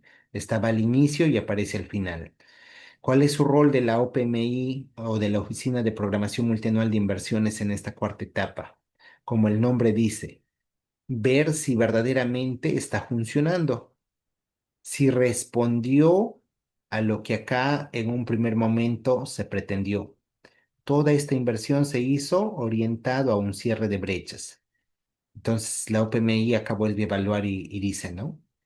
Y ahora que ya la obra ha sido inaugurada, que todos se tomaron las fotos respectivas, que ya se hizo el acta de entrega, que ya se dio hasta la liquidación de la inversión, la pregunta es, ¿está sirviendo para aquello que se dijo que era necesaria la inversión? ¿Está contribuyendo al cierre de brechas, ya sea de acceso de calidad? Esa será la evaluación que hará en esta cuarta etapa la OPMI. Entonces, estos aspectos que se incluyen es algunos de los aspectos que en el modelo anterior no se contemplaba y acá tampoco había un seguimiento continuo en el mismo, ¿no? Entonces, allí tenemos el contraste de los dos modelos. Eso nos lleva a recordar que en el Invierte P hay algunos nombres que tenemos que acordarnos y esos nombres que tenemos que acordarnos dentro de este modelo de inversión pública son los que aparecen con la denominación de órgano resolutivo. El quien quiere implementar el sistema de inversión pública lo puede hacer tanto a nivel de su pliego presupuestal o de su unidad ejecutora. ¿Cómo me doy cuenta de quién es un pliego presupuestal? Es equivalente a decir un gobierno regional, un gobierno local o municipalidad, un ministerio, un organismo autónomo. Entonces, poniendo el ejemplo de un gobierno regional, si yo como gobierno regional estoy implementando inversiones dentro de mi territorio, dentro de mi jurisdicción, quiere decir que tengo que tener un órgano resolutivo. El órgano resolutivo solo existe uno por entidad. En este caso, ¿quién hace las veces de órgano resolutivo? La máxima autoridad dentro del gobierno regional. Y se entiende que esa máxima autoridad fue la que fue elegido por el voto popular, que en este caso sería el que hace las veces de gobernador regional. Entonces sería el quien representa el órgano resolutivo y el quien tiene entre sus funciones una de las más resaltantes, el de aprobar el programa multianual de inversiones. Ese es uno de sus roles importantes que tiene que hacer. Y solo hay uno por entidad. Luego tenemos la Oficina de Programación Multianual de Inversiones. Esto también existe uno por entidad. No es que puedo tener dos OPMIs o tres, solo puedo tener uno. Y esta va a ser designada por la máxima autoridad, el quien va a ser su jefe de OPMI o su responsable de OPMI. ¿Quién decide quién va a ser el jefe? La máxima autoridad, o sea, el gobernador regional dirá tal persona cumple los requisitos que la normativa exige para ser el responsable de la oficina de programación multianual y este será el quien esté a cargo de esto. Y como ya hemos visto en la lámina anterior, la OPMI está a cargo de la fase uno y de la fase 4 en el ciclo de inversión pública. Entonces, mire el rol que va a cumplir el responsable de OPMI. Tiene a su cargo la fase uno y la fase 4. Entonces, es el rol que le toca jugar a OPMI. Luego tenemos las unidades formuladoras. Las unidades formuladoras sí pueden ser más de una. Entonces, acá sí, el gobierno regional pueda que decida tener solo una unidad formuladora o puede tener 3, 10 unidades formuladoras las que considere pertinente, pero ahí sí puede tener más de una. Y el rol de la unidad formuladora, también ustedes acaban de ver, tiene a cargo la fase número 2, formulación y evaluación de la inversión. La fase 2 está a cargo de la unidad formuladora. Y tenemos acá a la unidad ejecutora de inversiones, que también la entidad, si es que desea, puede tener más de uno. O tomar la decisión de tener solo una unidad ejecutora, eso ya es a decisión. Y esta va a estar a cargo de la tercera fase, la fase de ejecución. Acá falta UEI es acá, unidad ejecutora de inversiones.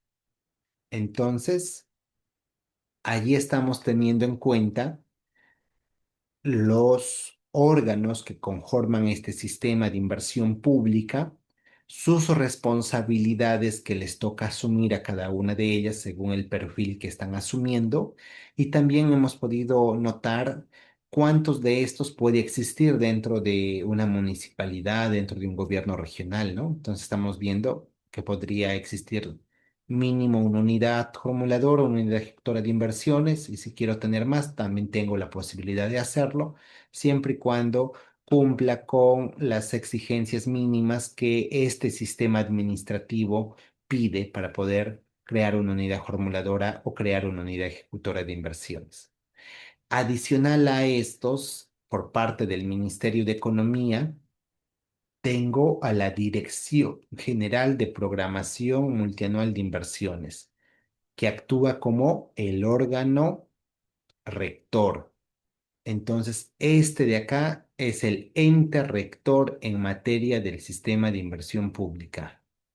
Ente rector. Ustedes habían visto en la lámina anterior de que todo sistema administrativo y funcional tiene su ente rector. Entonces, la pregunta es, ¿quién es el ente rector del sistema de inversión pública es esta área. Acá se dan las disposiciones técnico-normativas de cómo funciona el sistema. Entonces, y esta a la vez articula o coordina con la Dirección General de Presupuesto Público del Ministerio de Economía y también con la Dirección General de Endeudamiento y Tesoro Público. Entonces, esto es algo que es materia de coordinación entre los sistemas administrativos. Entonces, con esto hemos podido allí tener un resumen de cómo está estructurado los órganos del sistema.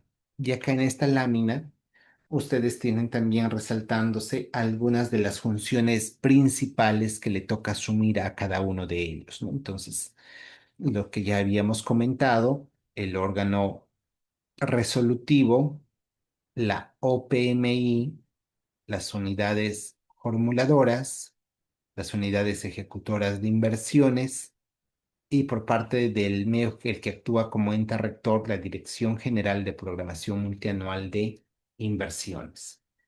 Entonces, allí tenemos estos escenarios que contempla el Invierte P y que son materia de tener en cuenta para poder desarrollar de manera adecuada la implementación del sistema de inversión pública.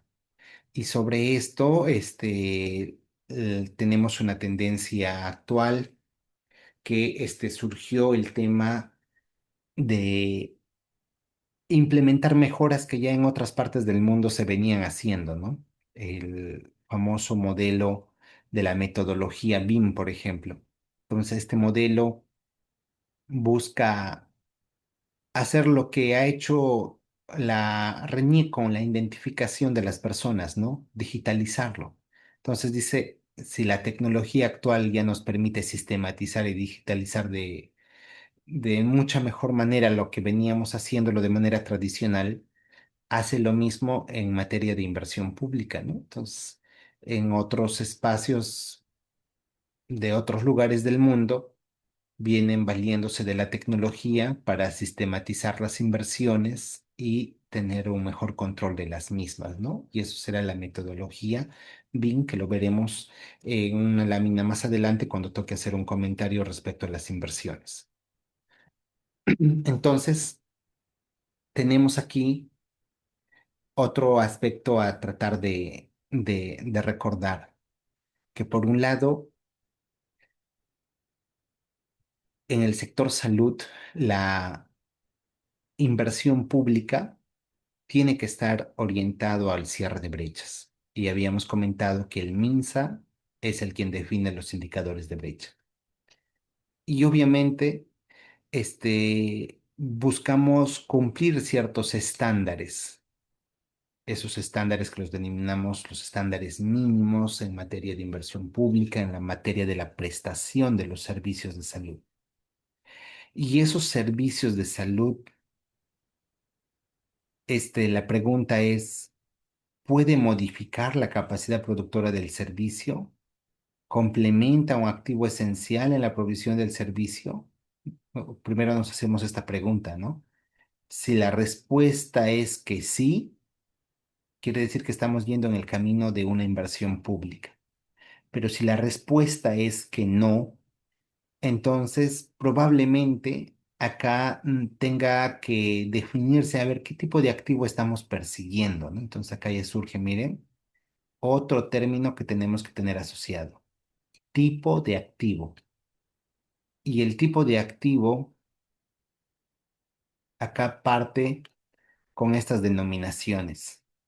Tenemos activos estratégicos y activos no estratégicos.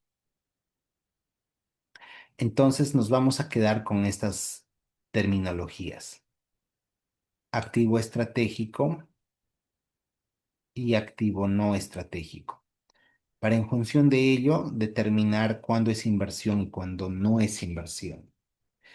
Un activo estratégico es que es parte esencial en el modelo de prestación del servicio de salud. Y para ello el propio Ministerio de Salud como ente rector ha definido un listado de lo que ha pasado a catalogarse como activo estratégico. Y cuando tengo ese listado allí definido, quiere decir que eso sí o sí lo tengo que desarrollar mediante una inversión. Entonces, todo lo que sea activo estratégico tiene que ser desarrollado mediante una inversión. Y aquello que no está dentro de ese listado no podría ser desarrollado como inversión pública. Entonces, ahí viene un primer aspecto a tener en cuenta, que para esto yo tengo que valerme del listado que tiene el Ministerio de Salud como ente rector y ver si verdaderamente es catalogado como activo estratégico.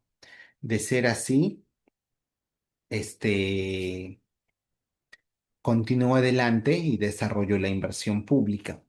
Y acá voy a tener dos aspectos de inversión pública, proyecto y YOAR. Entonces surge el término YOAR y surge el término proyecto. Entonces, y vemos que una YOAR y un proyecto van a tener las siguientes diferenciaciones que vamos a procurar esquematizarlo en este cuadro. Entonces, tenemos el tema de las YOARs y el tema del proyecto.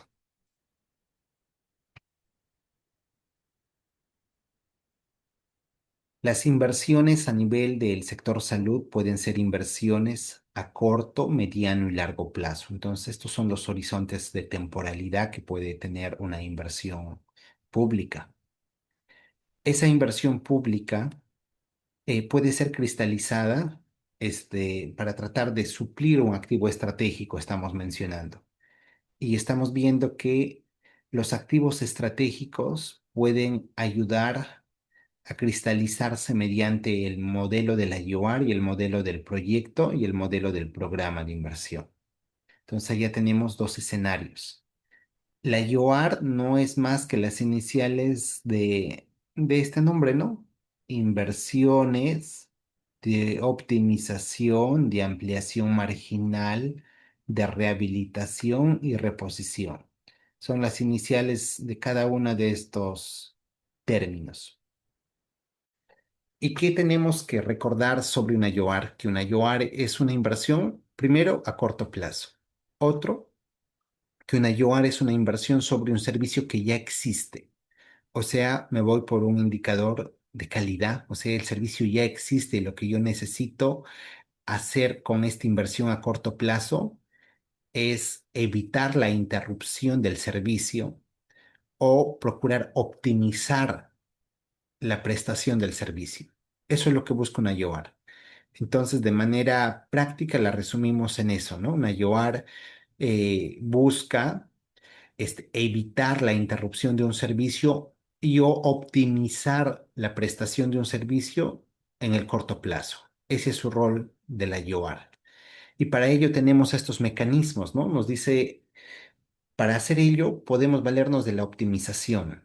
¿Y la optimización qué significa? Eliminar ineficacias, racionalizar o emplear de mejor manera los activos estratégicos. Y acá puedo quizá ampliar hasta un 20% la capacidad productiva del servicio que ya existe, no sé, de mi unidad de emergencia, quiero mejorar esa parte, quiero mejorar en mi laboratorio, quiero mejorar mi consulta externa. Entonces, me enfoco en un determinado servicio, en una unidad productora que se denomina las unidades productoras de servicios de salud que ustedes se han de acordar.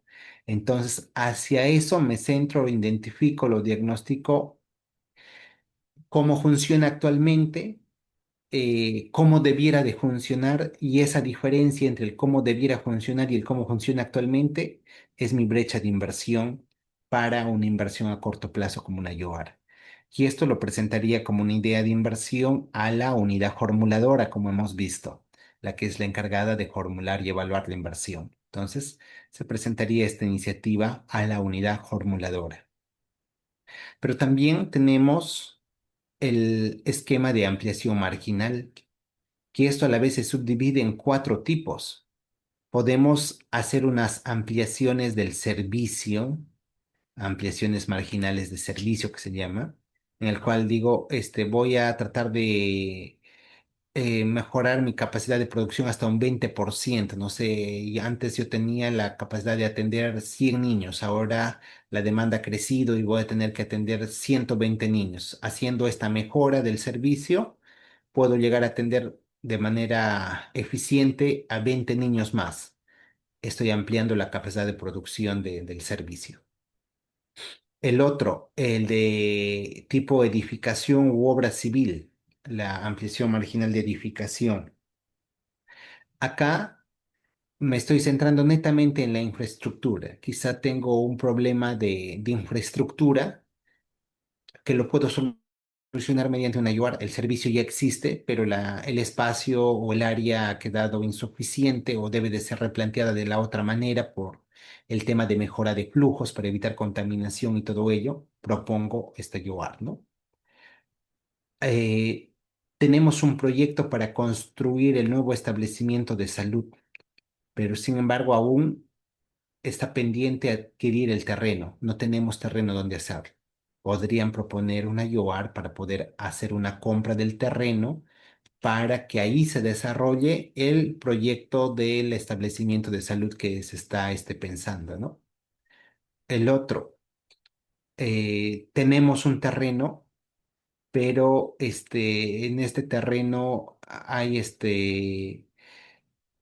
problemas en la colindancia. Tenemos un terreno que ha sido asignado para construir el establecimiento de salud, pero resulta que la norma también pide que las vías de acceso a este terreno, pues, no hayan contratiempos, debe haber un acceso fluido porque se entiende que ante una situación de emergencia, el desplazamiento hacia el establecimiento de salud debe ser lo más oportuno posible y sin mayor contratiempo en los accesos. Pero resulta que justo el acceso por el cual se plantea desarrollar la carretera que debe de ampliarse para llegar al establecimiento de salud, pertenece a otros dueños y, y estos dueños no lo quieren donar porque alguna primera opción de coordinación quizá es ver si el dueño de ese terreno está dispuesto a ceder o a donar el terreno a favor del establecimiento, pueda que no lo quiera hacer. Entonces ahí pueden aplicar una liberación de interferencia. Se propone mediante una UAR que se le haga la adquisición de ese terreno al propietario, ¿no? Que no está interfiriendo con la construcción, sino interfiere con una vía de acceso hacia el establecimiento de salud. Eso sería, por ejemplo, un caso que podría darse. Entonces ahí tenemos las ampliaciones marginales y tenemos la rehabilitación, que es cuando en mi establecimiento sea que mi infraestructura o mi equipamiento de alto costo esté dañado. Pueda que alguna parte de mi infraestructura, el techo, los pisos, el cerco perimétrico, esté dañado y necesito repararlo, yo hago de rehabilitación. Tengo equipos de alto costo que necesitan ser reparados porque cuestan muy caro, una YOAR de rehabilitación. Y la última modalidad, la de reposición. Tengo equipos que están inoperativos o ya cumplieron su vida útil o han sufrido un daño irreparable que no se puede solucionar o ponen a riesgo la vida del paciente o del operador. Lo reemplazo. Adquisición de equipos por reposición. Eso pueden hacer también mediante una IOAR. Y por otro lado están los proyectos y programas que son de mediano y largo plazo. Allí existe también una subdivisión de modelos de inversión que van desde proyectos de inversión para redes de servicio o los llamados PRE que se denominan, programas de inversión que es un conjunto de inversiones que buscan un determinado fin. Y también tenemos inversiones multipropósito que son multisectoriales, no solo abordan el tema de salud, sino también están abordando quizá el tema de educación, el tema de la actividad productiva. Entonces, el fin de este proyecto no solo busca abordar la temática de un sector, sino de más de un sector, ¿no? Por eso se denominan inversiones multipropósito. Entonces, ahí tenemos estos esquemas que van a tardar más tiempo. Una IOAR bien gestionada debiera ejecutarse en un plazo de un año, exagerando ya máximo 2 años para IOARes de alto costo, pero por lo general debiera gestionarse dentro de un año. En cambio, los proyectos y programas de mediano y largo plazo, como su nombre dice, van a ir de horizontes de 3 años a más tiempo, ¿no? En el Perú, un promedio de cristalización de un proyecto o un programa de esta magnitud tiende a ser un promedio de 7 a 10 años. Entonces, el tiempo destinado a estos proyectos y programas todavía faltan seguir optimizándose a nivel de nuestro país, ¿no? Y por otro lado, el tema de los expedientes técnicos y la ejecución de la inversión se busca que sea mediante la metodología BIM que comentábamos. Si alguno de ustedes tiene interés en revisar más de esto, les invito a que puedan hacerlo. Esta es la tendencia que se está buscando implementar a nivel del Estado peruano, que la inversión pública, tanto las IOARs, proyectos y programas, se trabajen mediante esta metodología BIM. Y uno de los softwares más destacados que desarrolla de manera óptima la metodología que se emplean en otros países y es uno de los más resaltantes, es el que ahí está puesto, ¿no? Pero existen también otras plataformas y otros aplicativos para gestionar la metodología BIM. Lo importante es ya empezar a desarrollar inversiones bajo esta forma ya más modernizada y sistematizada de llevar el control, ¿no? Una inversión con BIM significaría que en tiempo real podemos estar viendo el avance de cómo se viene formulando el proyecto, cómo se viene ejecutando el proyecto. Y se va viendo también de manera gráfica por la propia ciudadanía un modelado 3D de acceso libre, ¿no? Entonces usted pone el link allá, este proyecto del centro de salud tal, y en ese link usted va viendo tanto la formulación en la etapa del diseño del proyecto, como también en su etapa de ejecución puede ir viendo la construcción en un modelado de 3D del mismo, ¿no? Entonces eso es lo que permite hacer esta tecnología y por otro lado ayuda de manera significativa en la fase de funcionamiento, porque todo el detalle de los planos, los materiales, insumos, que se han utilizado, los planos de agua, luz, los circuitos de comunicaciones y todo lo que corresponde está adecuadamente mapeado y es fácil identificar dónde aplicar el mantenimiento preventivo y correctivo que se necesitase. Entonces, con ello terminamos esta parte 2 que tiene que ver con la programación multianual de inversiones y nos quedaría pendiente para la próxima semana las otras dos temáticas encargadas. Entonces, eso sería la presentación que ha correspondido al día de hoy. Eh, Agradecido de ustedes y su tiempo.